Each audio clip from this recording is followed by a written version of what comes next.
Mesdames et messieurs, bonsoir. Merci de nous recevoir chez vous. Un invité de marque à Cotonou depuis quelques jours. Directeur général du plus grand organisme professionnel qui rassemble les organismes de radio et de télévision nationaux et privés des États africains. M. Grégoire Ndiaka se préoccupe des nouveaux défis auxquels les médias sont appelés à faire face. Au terme de son séjour à Cotonou, il nous fait le plaisir d'échanger donc avec nous en plateau. M. Grégoire Ndiaka, bonsoir. Bonsoir Ricardo et surtout bonsoir à vos nombreux téléspectateurs. C'est un plaisir d'être avec vous, de partager donc ce plateau avec vous. C'est un plaisir partagé. C'est toujours avec un peu d'émotion que je reviens à l'antenne de temps en temps parce que j'ai embrassé cette profession il y a 35 ans. Wow. Et j'ai travaillé à la Cameroun Radio-Télévision comme reporter journaliste. J'ai été chef de service adjoint, chef de service, sous-directeur, directeur, conseiller spécial et je suis directeur général de l'UAR aujourd'hui. C'est un long et très riche parcours et cela force l'admiration. Merci vraiment. Merci, il faut rendre grâce à Dieu. Alors l'UAR, dites-nous, quelle est sa mission en réalité? Mais la mission de l'UAR est de fédérer les ambitions de toutes les chaînes de télévision nationales. Dans un premier temps, c'était les chaînes de télévision du service public de l'audiovisuel, radio et télévision, je voulais dire. Et avec le temps, on a, avec les nouvelles lois qui ont un peu ouvert le secteur au privé, nous nous occupons aussi des questions qui concernent les privés. Et il s'agit de quel type de questions? Je prends un exemple, la question de la migration de l'analogique vers le numérique en Afrique. L'UAR a été au centre de cette question. Vous savez, lorsqu'on parle de migration de l'analogique vers le numérique, les gens pensent beaucoup plus à la quincaillerie. Excusez-moi d'utiliser ce terme. Ils pensent aux caméras, ils pensent aux... Mais lorsqu'on numérise une chaîne de télévision, comme par exemple le RTB, vous allez passer d'une chaîne à peut-être 5, 6, 7, selon le bon vouloir des autorités en place.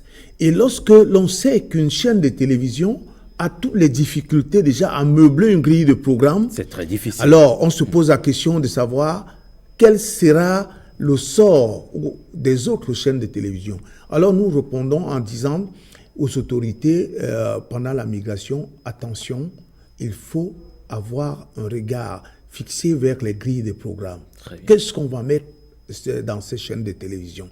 Et nous, on a trouvé une solution. Nous mutualisons nos efforts. Nous avons créé une chaîne, un réseau d'échange de programmes. C'est-à-dire une belle émission comme la vôtre là, lorsqu'elle est diffusée, au lieu de la mettre de l'archiver et de la mettre dans un placard, elle est envoyée à l'UAR, dans le réseau d'échange de l'UAR, et pour être diffusée dans d'autres pays. Ça résout au moins deux problèmes. Le premier problème, c'est qu'il y a un échange de programmes. Vous recevez, vous donnez, vous recevez. Très bien. Et ça allège un peu la trésorerie des chaînes de télévision. Mais l'autre problème, l'autre aspect aussi, ces échanges de programmes nous permettent d'écrire notre histoire à nous permettent de bien nous connaître. Vous savez, lorsque vous allez à Douala au Cameroun, vous voyez un Camerounais, vous lui dites Porto Novo, c'est à combien de kilomètres de Cotonou? Il va dire ça doit être à 2000, 3000 kilomètres de Cotonou. Alors qu'il n'a aucune idée de ce qui se passe. Et ça, c'est vrai à Douala comme c'est vrai au Bénin, ici à Cotonou. Les Africains ne se connaissent pas. Ils ne se connaissent pas bien. Nous ne connaissons pas les richesses de nos pays. Lorsque vous voyez les monts, les fleuves, prenons même seulement l'art culinaire. Ouais. Moi, j'ai mangé la cassa ici. Mais la cassa, c'est quelque chose de formidable. Ça ressemble un peu au ndolé qu'on mange chez moi sur les rives du fleuve Vouri. Vous voyez, il y a plein de choses comme cela. L'Afrique est diverse, elle est riche, mais aussi l'Afrique se complète. L'Afrique se ressemble sur bien de plans. Je parlais de la Kassa et du ndolé tout à l'heure, mais il y a beaucoup de points communs à nos peuples. Donc, ce réseau d'échange est un lieu de rencontre en réalité de nos chaînes de télévision. Vous produisez, vous trouvez, vous donnez à d'autres personnes, à d'autres chaînes de télévision et vous recevez. Et il y a un peu plus de 2 ans, le conseil d'administration m'avait demandé d'ouvrir ce réseau d'échange, c'est-à-dire de le moderniser et de faire en sorte que ceux qui produisent un peu plus puissent bénéficier un peu plus. C'est pour cela que nous allons avoir dans les prochains jours un réseau d'échange de programmes monétisé. C'est-à-dire que si la ORTB met dans le réseau d'échange une dizaine de programmes et que ces programmes sont achetés par les autres, forcément l'ORTB a des moyens pour produire un peu plus. Évidemment. Et si un autre pays ne met pas du tout ou met seulement un programme, vous voyez, on ne veut pas pénaliser ceux qui travaillent. Alors, vous êtes de passage à Cotonou, vous êtes d'ailleurs en fin de séjour. Dites-nous quels ont été les points sur lesquels vous avez échangé avec le directeur général de l'ORTB, Eric Abraham. Oui, disons que le directeur général de l'ORTB est un membre du conseil exécutif de l'UAR. Je peux donc dire, sans risque de me tromper, que je suis venu voir un patron. Je suis venu voir un patron pour échanger avec lui sur les questions qui nous interpellent. Et ces questions sont très nombreuses aujourd'hui. Vous savez que nous sommes à la veille de la prochaine Coupe d'Afrique des Nations. Évidemment. Je suis venu parler avec Abraham et ses équipes de la prochaine Coupe d'Afrique des Nations. Il faudrait qu'on la réussisse, il faudrait que l'ORTB soit présente et que ce soit un grand moment de communion de l'ensemble de nos chaînes de télévision. Mais je suis aussi venu écouter le directeur général sur ces questions-là. Parce que vous savez, aujourd'hui, il y a une grande polémique autour des coûts des droits de retransmission. On dit qu'ils sont exorbitants. C'est ce qu'on dit. Et même nous, à l'UAR, nous pensons la même chose. Mais alors, comment faire pour rendre rentable ces droits de retransmission? Vous savez, la rentabilité dont il est question n'est pas seulement une rentabilité financière. Nous sommes un service, nous sommes des services public de radiodiffusion. Vous savez qu'il faut préserver le service public parce que nos gouvernants ont besoin de ces véhicules pour passer leurs messages, pour gouverner, pour informer les populations. Donc, il faudrait que le service public de radiodiffusion, quand je parle de radiodiffusion, il faut comprendre radio-télé. Radio-télé, évidemment. Il faut donc que le service public de radiodiffusion reste le meilleur. Parce que, voyez-vous, si vous décidez aujourd'hui, si l'on décide dans un pays lambda de ne pas acheter les droits de retransmission, vous savez ce qui se passe? Dites-nous. L'audimat de ce pays, de la chaîne de télévision de service public baisse, puisque celui qui achète à côté, le privé qui achète à côté, n'est-ce pas, prend aussi avec lui tous les téléspectateurs et tous les auditeurs. Vous savez que le football, le sport en général, est devenu le produit le plus prisé aujourd'hui dans les médias audiovisuels. Il a réussi à déclasser le cinéma et l'information. Donc, je suis venu discuter avec le directeur général et l'ensemble de son équipe de toutes ces questions, de la meilleure manière de les aborder pour trouver une solution. Et je suis venu aussi informer le directeur général sur ce qui est fait.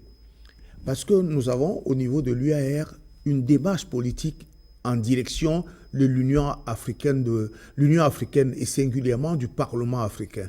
Nous avons eu déjà un certain nombre de résolutions. Nous sommes en train de nous acheminer vers une loi qui puisse protéger l'espace public africain, qui puisse protéger les radios et télévisions d'Afrique.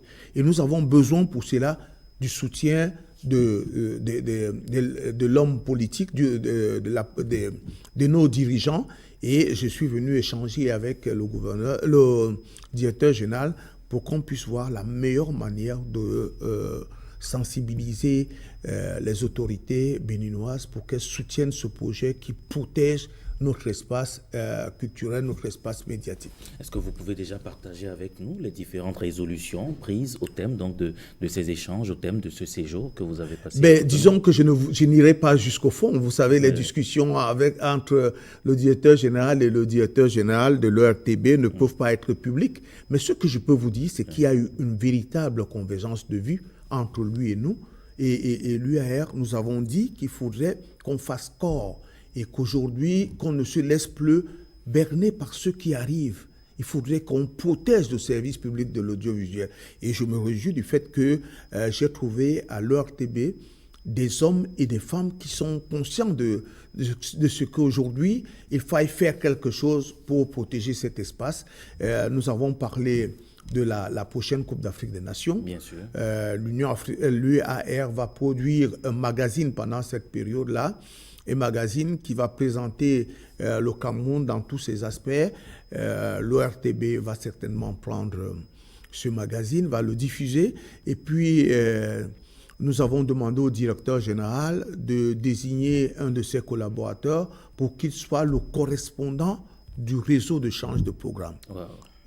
Il faudrait que lorsqu'on regarde l'ORTB, la chaîne de télévision, qu'on sente que c'est une chaîne africaine qui parle de l'Afrique. Et je suis très content de le dire ici parce que le Bénin est dirigé actuellement par quelqu'un qui est un panafricaniste reconnu, n'est-ce pas, le président Patrice Talon. Il faudrait qu'au niveau de la télévision, qu'on puisse savoir ce qui se passe partout en Afrique, qu'on puisse donner une information qui revalorise l'Afrique, une information qui parle de l'Afrique, la vraie Afrique, celle qui travaille. Parce que celle qui travaille tous les jours pour se développer. Et en Afrique, singulièrement au Bénin, j'ai vu par exemple la belle capitale de Cotonou, comme elle est en chantier. Évidemment. Elle est en chantier. Bon, il faudrait que ça se sache. Qu'on sache qu'ici, il y a des hommes qui travaillent, des gens qui réfléchissent, qui travaillent, qui ont une vision. Parce que lorsqu'on parle souvent de notre continent, on vous dit... vous savez, là-bas, il y a le kwashiorkor, il y a le choléra, et je crois que ceux qui le disent ont été bien surpris en voyant que nous avons bien résisté au coronavirus. Absolument.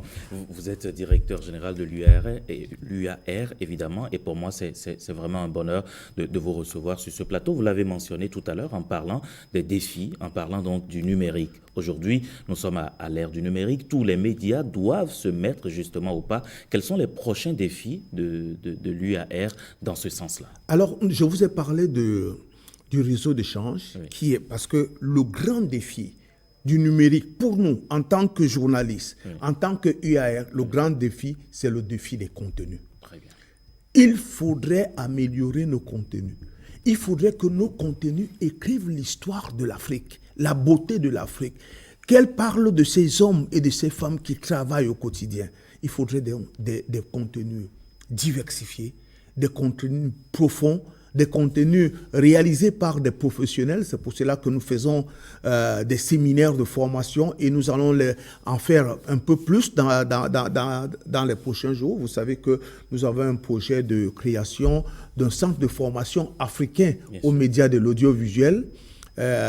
Donc, il va falloir que nous puissions réussir le défi du contenu. Parce qu'il ne sert à rien d'avoir des meilleures caméras, d'avoir des meilleurs journalistes, d'avoir des grandes voitures de reportage si le contenu n'est pas bon. Puisque celui qui est à la maison le soir, l'homme, la femme qui est derrière son téléviseur le soir, ne veut pas savoir si vous avez une caméra haute définition ou pas. Il veut voir un programme alléchant, attrayant, un programme qui puisse traduire les réalités de l'Afrique. Cette Afrique qui se développe, cette Afrique qui est unique et plurielle.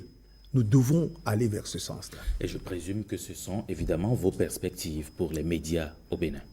Écoutez, nous avons échangé longtemps avec le directeur général et d'ailleurs, je dois dire que c'est un travail qui a commencé avec l'ancienne équipe, celle de M. Joël Undolo. On a travaillé, on a fait des séminaires sur cette question-là, donc ce travail se poursuit. il se poursuit, et il va se poursuivre même après mon départ à la tête de l'UAR. C'est le défi. Nous n'avons pas d'autre défi. Nous devons écrire notre histoire. Il faudrait que nous arrêtions de consommer l'histoire tronquée, notre histoire, mais tronquée, ou alors notre histoire vue sur le prisme déformant des autres, n'est-ce pas? Des autres, ceux-là qui veulent, n'est-ce pas, introduire dans notre continent un certain nombre de choses qui sont détestables et que nous, en tant qu'Africains, n'acceptons pas. Monsieur Grégoire Ndiaka, vous êtes le directeur général de l'UAR et c'est un bonheur de vous recevoir sur ce plateau. Nous sommes au thème de ces échanges. Je vais vous demander de conclure. Ben, merci. Alors, je peux conclure de deux manières, comme journaliste, mais comme directeur général. Je préfère ma casquette de directeur général en vous remerciant. C'est un plaisir. De m'avoir reçu ici, mais à travers vous remercier l'ORTB, l'équipe de l'ORTB qui a rendu mon séjour possible, attrayant et très instructif. Et à travers l'ORTB, je voudrais dire mes remerciements au gouvernement de la République du Bénin et à son président, le président Patrice Talon, et à son équipe pour tout ce qu'ils font pour l'Afrique. Vous voyez, je suis arrivé au Bénin sans visa. Qui l'eût cru? C'est une réforme au Bénin. Qui l'eût cru? Il a fallu qu'un Africain dirige ce pays et qui s'appelle Patrice Talon pour que nous ayons droit à ce genre de choses. Et il faut l'encourager. Bien sûr. Donc, merci au président de la République et à son gouvernement. Et merci aussi à toutes les personnes qui nous ont accueillis. Vous savez, je vous ai parlé d'Akassa tout à l'heure. Vous avez pris du bon temps à Cotonou. Oui, on a réussi à joindre l'utile à l'agréable, malgré le Covid. Hein. Merci. Merci beaucoup, Monsieur Grégoire Ndiaka. Je le rappelle, vous êtes le directeur général donc de l'UAR. Pour nous, c'est un bonheur de vous recevoir donc sur ces plateaux. J'espère que vous allez nous faire le plaisir, pourquoi pas, dans les prochains mois, de revenir encore ici à Cotonou pour bien d'autres sujets encore. Ben, j'ai discuté avec le directeur général et son équipe d'un certain nombre de choses. Je crois que nous allons inviter de plus en plus des journalistes de l'ERTB à prendre part à nos séminaires pour qu'on puisse partager nos vues sur un certain nombre de questions d'intérêt commun et des questions mutuellement bénéfiques. Et ce sera un plaisir. Merci beaucoup. Je vous souhaite un très bon retour au Cameroun. Merci. À Dakar. À Dakar, très bien, à Dakar, précisément. À Dakar, plus précisément. Merci beaucoup, Monsieur Grégoire Ndiaka. Vous êtes donc le directeur général de l'UAR. C'était un bonheur de vous avoir reçu sur ce plateau. Bon retour donc à Dakar. Mesdames et messieurs, ce sera la fin donc de cette émission spéciale qui nous a permis donc de recevoir le directeur général de l'UAR qui nous a justement fait le point de ces échanges avec les responsables de l'ORTB. Eh bien, pour plus de performance, pour plus d'efficacité, il faut donc ce défi, réussir à relever ce défi du contenu. C'est l'un des objectifs donc de l'UAR. Merci de votre fidélité. Bonsoir chez vous.